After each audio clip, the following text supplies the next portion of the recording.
Gizi seimbang. Apa makanan favorit kamu?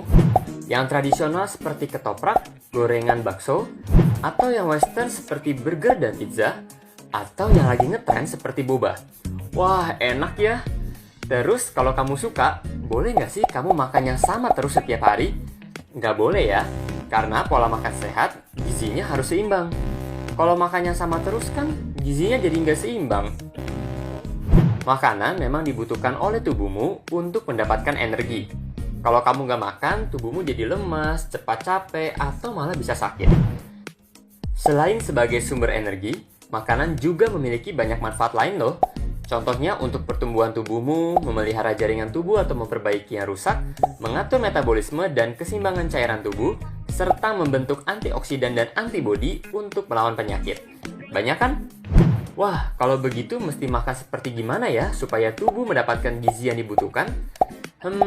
Kakak sepertinya mendengar ada yang jawab 4 sehat 5 sempurna. Iya, pinter deh, tapi kurang tepat ya. Konsep 4 sehat 5 sempurna dipopulerkan Bapak Gizi Indonesia, Profesor Purwo Sudarmo sekitar tahun 1952. Tetapi sekarang konsep ini sudah tidak lagi digunakan.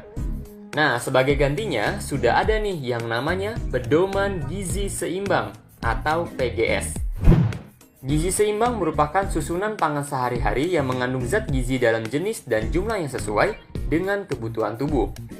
Prinsip gizi seimbang adalah upaya untuk menyeimbangkan antara zat gizi yang keluar dan zat gizi yang masuk sehingga dapat mencegah terjadinya masalah gizi. Tabel ini menunjukkan perbedaan konsep 4 sehat 5 sempurna dan pedoman gizi seimbang.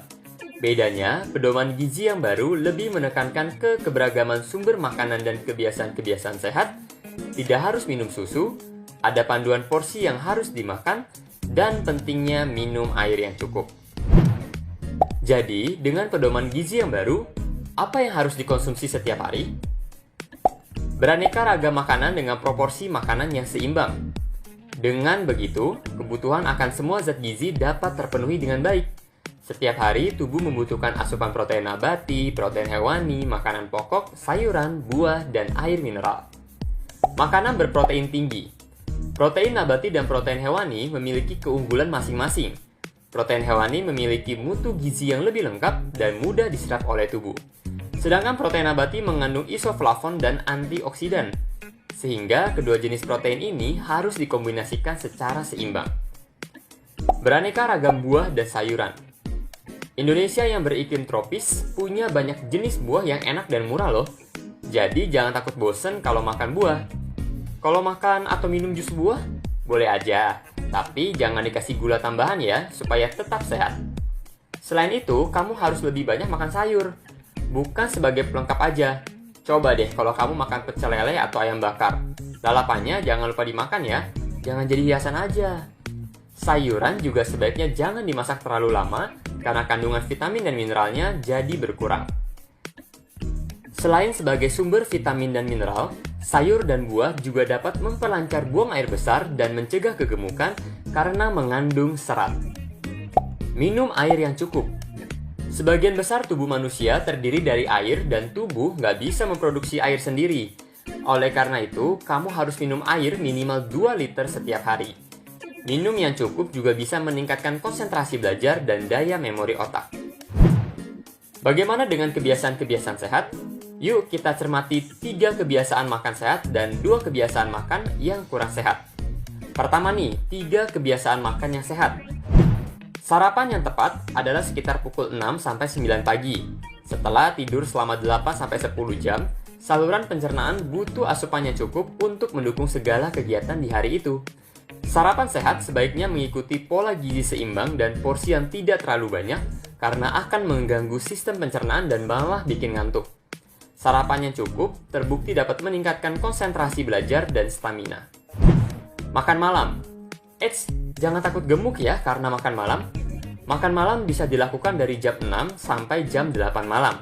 Makan malam dengan menu bergizi seimbang itu penting loh. Pilih makanan yang rendah kalori, tetapi tinggi protein dan serat. Setelah kamu beraktivitas seharian, energi kamu jadi terkuras. Sementara ketika kamu tidur, kamu masih butuh energi. Misalnya untuk pertumbuhan tubuh atau mengganti sel-sel yang rusak. Tapi abis makan malam jangan langsung tidur ya. Beri jeda sekitar 2-3 jam. Membaca label dalam kemasan. Makanan atau minuman yang dikemas biasanya disertai label gizi. Isinya, jenis, dan jumlah zat gizi yang terkandung di dalamnya.